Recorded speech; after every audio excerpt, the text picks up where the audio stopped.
सती सावित्रीच्या कथेप्रमाणे नाशिकमधील पिंपळगाव परिसरातील उंबरखेड येथे ऊसतोड कामगार संतोष चव्हाण यांच्यावर 2 बिबट्यांनी एकाच वेळी हल्ला केला। तेव्हा त्यांची पत्नी आवताबाई यांनी धैर्याने ऊसाचे दांडके उगारत जोरदार किंचाळ्या फोडल्या आणि दोन्ही बिबट्यांना पळवून लावले। हा प्रसंग एवढा थरारक होता की कुणी पण घाबरेल, पण आवताबाईंनी धीर धरला। त्या म्हणाल्या, गेल्या 3 महिन्यापासून आम्ही उंबरखेडला ऊसतोडीचे काम करत होतो।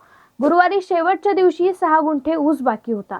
काम संपेल या आनंदात ऊस तोडत असताना ऊसात हालचाल झाली, तेव्हा अचानक एका बिबट्याने संतोषवर झडप घातली।